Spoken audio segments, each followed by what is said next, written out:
दोस्तों, चाइना के अंदर बच्चों के अंदर देखी जा रही न्यूमोनिया की व्याधि के ऊपर हमने जो एपिसोड इससे पहले किया था, उसको देखकर कई सारे पेरेंट्स और अभिभावकों ने हमें कुल मिला के 3 प्रश्न बार बार लगातार पूछे हैं। पहला, क्या यह चाइनीज न्यूमोनिया को कम करने के लिए या उससे बच्चों को बचाने के लिए हम फ्लू वैक्सीन यानी कि इन्फ्लुएंजा वैक्सीन दे सकते हैं या नहीं? क्या यह इन्फ्लुएंजा वैक्सीन से हम आजकल देखे जा रहे कोरोना को भी प्रभावी रूप से कम कर सकते हैं या नहीं? और तीसरा प्रश्न, क्या यह फ्लू वैक्सीन और भारत के अंदर इम्यूनाइजेशन में दी जा रही न्यूमोकोकल वैक्सीन एक ही है या नहीं? इन प्रश्नों के उत्तर को प्राप्त करने के लिए आपको जुड़े रहना होगा मेरे साथ इस एपिसोड में, जिसमें हम बात करेंगे इन्फ्लुएंजा और इन्फ्लुएंजा वैक्सीन के बारे में। डॉक्टर की बात में, डॉक्टर की बात।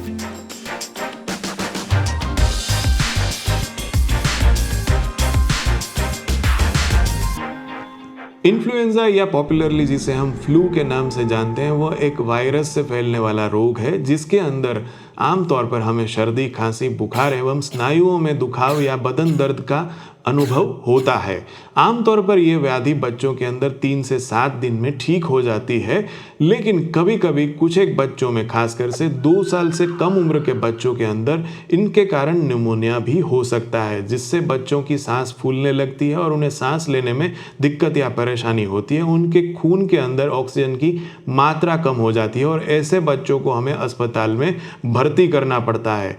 कई बार इन बच्चों को वेंटिलेटर पर रखने की भी नौबत आ जाती है, लेकिन उनमें भी गंभीर परिणाम या मौत की संभावना बहुत कम बच्चों में देखी जाती है।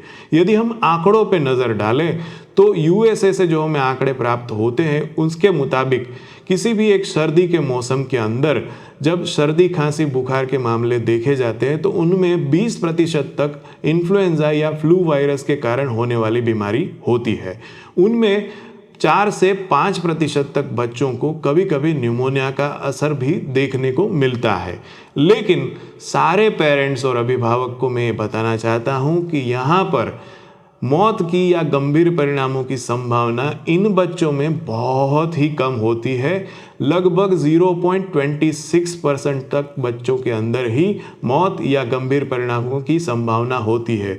और यह बच्चे भी वो होते हैं जो कि या तो 2 साल से कम उम्र के होते हैं या उनके अंदर पहले से ही कोई और रोग मौजूद होता है, जैसे कि हृदय की बीमारी हो गई, मेटाबॉलिक डिसऑर्डर हो गया, जेनेटिक डिसऑर्डर्स हो गया, या कई बार जिनकी प्रतिरक्षा प्रणाली मजबूत नहीं होती या जो इम्यूनो कॉम्प्रोमाइज्ड होस्ट होते हैं, जैसे कि कैंसर सी बीमारी से जूझ रहे बच्चे या फिर किसी और बीमारी के चलते उनकी प्रतिरक्षा प्रणाली यदि कमजोर हो, तो आमतौर पर इन्हीं बच्चों के अंदर कॉम्प्लिकेशंस ज़्यादा देखने को मिलते हैं। आइए जानते हैं इन्फ्लुएंजा वायरस के बारे में। इन्फ्लुएंजा वायरस एक आरएनए प्रकार का वायरस है और इसकी कई सारी स्ट्रेन्स या प्रजाति देखने को मिलती है, लेकिन इंसानों के अंदर आमतौर पर ए, बी और सी, इन 3 प्रजातियों के चलते जो है संक्रमण पैदा होता है। उनमें भी ए और बी प्रजातियों या स्ट्रेन्स के द्वारा सबसे ज़्यादा संक्रमण फैलता है। दोस्तों, इन्फ्लुएंजा वायरस की 2 ऐसी प्रकृतियां हैं कि जिनके चलते हम इंसानों को बड़ी ही तकलीफों से गुजरना पड़ रहा है।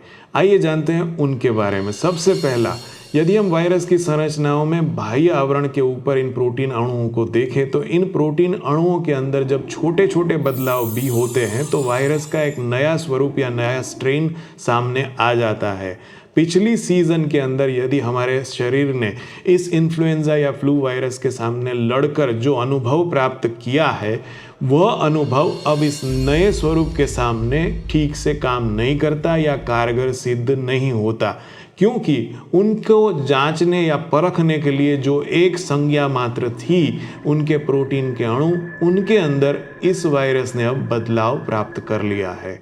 तो इस तरह से वायरस जो है अपनी प्रतिकृति बदलता रहता है और उसके कारण हर सीजन के अंदर हमें सर्दी, खांसी या बुखार का अनुभव होता रहता है इन्फ्लुएंजा वायरस के द्वारा। और इन छोटे छोटे बदलावों को हम एंटीजेनिक ड्रिफ्ट कहते हैं और इसके चलते हमें हर 6 महीने पर हमारी नई वायरल स्ट्रेन के मुताबिक अपनी वैक्सीन्स को नए रूप में ढालना पड़ता है और नई नई वैक्सीन्स लानी पड़ती है। और दूसरा, जब इन वायरस की प्रतिकृति के अंदर बहुत बड़ा बदलाव होता है तो पूरे का पूरा वायरस ही नवीनतम हो जाता है और ऐसे वायरस के खिलाफ लड़ना अब इंसानों के बस की बात बहुत कम रह जाती है। ऐसे मामलों में कई सारे लोगों के अंदर एक साथ कई देशों के अंदर भी संक्रमण फैलने लगता है। इन्हें हम पैंडेमिक्स के रूप में जानते हैं, जैसे कि हमने कोरोना के अंदर वैश्विक प्रभाव देखा हुआ है। इसी तरह से इन्फ्लुएंजा के वैश्विक पैंडेमिक को हम 4 दफा झेल चुके हैं। आखिरी बार हमने 2009 के अंदर स्वाइन फ्लू के रूप में इन्फ्लुएंजा वायरस के अंदर आए बदलाव के कारण बड़ी ही महामारी झेली हुई है और इससे हमने कई जीवों को कई जानें खोई है।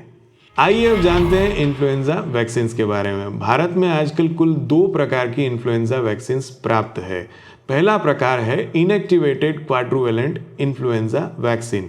यहाँ पर आमतौर पर वायरस के जो अणु होते हैं वो जीवंत नहीं होते और इन अणुओं के खिलाफ लड़कर हमारी जो शरीर की प्रतिरक्षा प्रणाली है वो अनुभव प्राप्त करती है और ऐसे पैदा होती है हमारे अंदर इम्यूनिटी। दूसरी है जीवंत प्रकार की यानी कि लाइव एटेन्यूएटेड इन्फ्लुएंजा वैक्सीन। इन लाइव एटेन्यूएटेड वैक्सीन के अंदर वायरस के कुछ एक कण जीवंत तो होते हैं लेकिन वह रोगग्रस्त परिस्थितियों का निर्माण नहीं कर सकते, यानी कि हमारे शरीर को हानि नहीं पहुंचा सकते।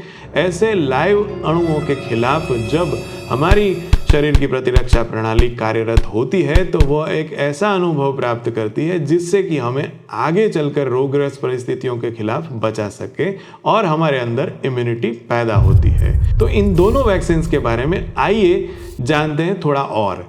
इनएक्टिवेटेड क्वाड्रुवेलेंट इन्फ्लुएंजा वैक्सीन को 0.5 ml इंट्रामस्कुलरली देना होता है। यदि आपका बच्चा 6 महीने से 8 साल की उम्र का है तो उसे 2 डोज 1 महीने के अंतराल पर लगाना पड़ता है, जबकि यदि बच्चे की उम्र 8 साल से ज़्यादा हो और उसे पहले वैक्सीन दी जा चुकी है तो उसे केवल 1 ही डोज लगाना पड़ता है। जबकि लाइव एटेन्यूएटेड वैक्सीन जो है उनके अंदर इंजेक्शन की सुई नहीं लगती। इनमें केवल 0.25 ml वैक्सीन जो है वो नाक के दोनों नोस्ट्रिल्स में बारी बारी से केवल स्प्रे करना होता है और इस स्प्रे के से हमारे शरीर के अंदर इम्यूनिटी पैदा होती है। मेरा आप सबसे अनुरोध है कि कृपया अपने पीडियाट्रिशियन या डॉक्टर के साथ इन दोनों वैक्सीन को लेकर अपने बच्चे के परिस्थिति के हिसाब से व्यापक चर्चा कीजिए और उसके बाद ही अपने बच्चे के लिए जो भी उपयुक्त वैक्सीन आप माने उसका प्रयोग करें।